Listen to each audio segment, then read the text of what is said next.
Okay, alright. Today we will start the chapter The Conjurer's Revenge from class 6. Let's watch the video first. "Now, ladies and gentlemen," said the conjurer, "having shown you that the cloth is absolutely empty, I will proceed to take from it a bowl of goldfish. Presto!" All around the hall people were saying, "Oh, how wonderful! How does he do it?" But the quick man on the front seat said in a big whisper to the people near him, "He had it up his sleeve."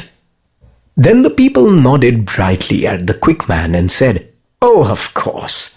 And everybody whispered round the hall, "He had it up his sleeve." "My next trick," said the conjurer, "is the famous Hindustani rings. You will notice that the rings are apparently separate. At a blow they all join. Clang, clang, clang. Presto! There was a general buzz of stupefaction till the quick man was heard to whisper, "He must have had another lot up his sleeve." Again everybody nodded and whispered, "The rings were up his sleeve." The brow of the conjurer was clouded with a gathering frown. "I will now," he continued, "show you a most amusing trick by which I am enabled to take any number of eggs from a hat. Will some gentleman kindly lend me his hat? Ah, thank you. Presto!" He extracted 17 eggs, and for 35 seconds the audience began to think that he was wonderful. Then the quick man whispered along the front bench, "He has a hen up his sleeve." And all the people whispered it on, "He has a lot of hens up his sleeve." The egg trick was ruined. It went on like that all through. It transpired from the whispers of the quick man that the conjurer must have concealed up his sleeve, in addition to the rings, hens, and fish, several packs of cards, a loaf of bread, a doll's cradle, a live guinea pig, a 50-cent piece, and a rocking chair. The reputation of the conjurer was rapidly sinking below zero. At the close of the evening, he rallied for a final effort. "Ladies and gentlemen," he said, "I will present to you, in conclusion, the famous Japanese trick recently invented by the natives of Tipperary. Will you, sir," he continued, turning toward the quick man, "will you kindly hand me your gold watch?" It was passed to him. "Have I your permission to put it into this mortar and pound it to pieces?" he asked savagely. The quick man nodded and smiled. The conjurer threw the watch into the mortar and grasped a sledgehammer from the table. There was a sound of violent smashing. "He slipped it up his sleeve," whispered the quick man. "Now, sir," continued the conjurer, "will you allow me to take your handkerchief and punch holes in it?" "Thank you. You see, ladies and gentlemen, there is no deception.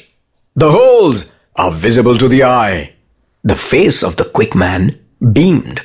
This time, the real mystery of the thing fascinated him.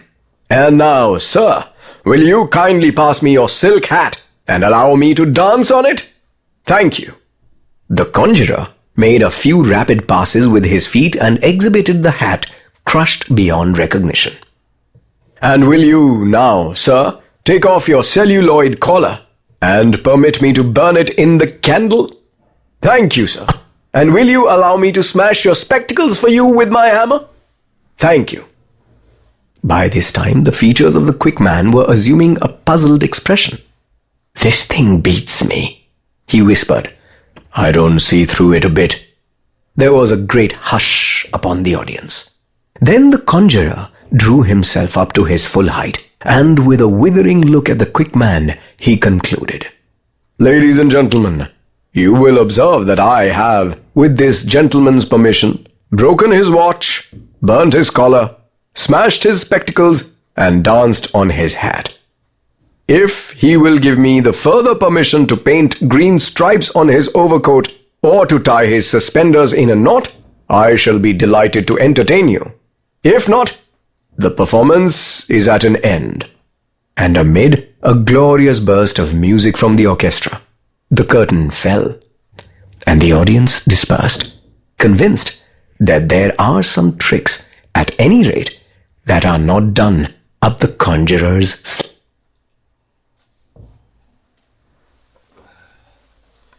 Go back to your positions, everyone. So আমরা যেটা দেখতে পেলাম through this video যে the conjurer stands for a magician, right? Now each and every trick that he had shown, one of the wise men from the audience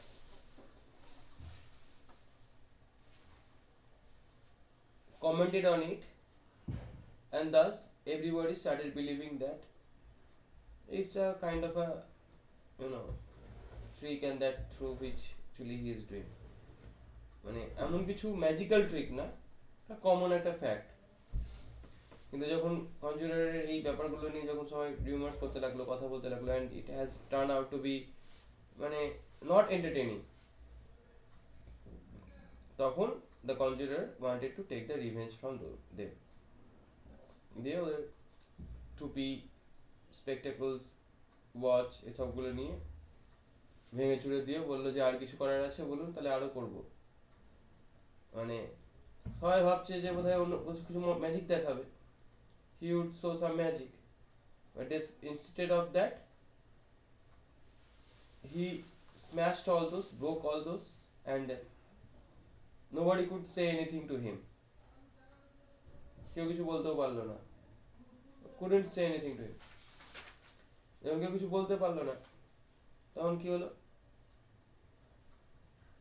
তখন ঘুরিয়ে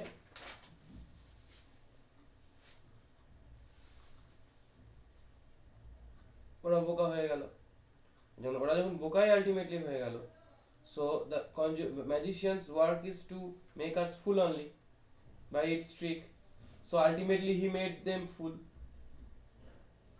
That has turned out to be his one of the magical trick, that ওদের permission নিয়ে ওদের টুপি, কলার, স্পেকটাকলস, ঘড়ি ভেঙে দিল, কেউ কিছু বলতে পারলো না। এখন তো যদি বলে তোর জামাটা ছিঁড়ে দিই, তুই দিবি? কিন্তু ওখানে বললো, সবাই দিয়েও দিল। It has turned out to be a trick. সবাই অ্যামিউজড হলো, এন্টারটেইনড হলো, বাড়ি চলে গেল। This is only the conjurer's revenge. ঠিক আছে, চলো আমরা পড়বো তাহলে এবার। We will learn this chapter now, line by line.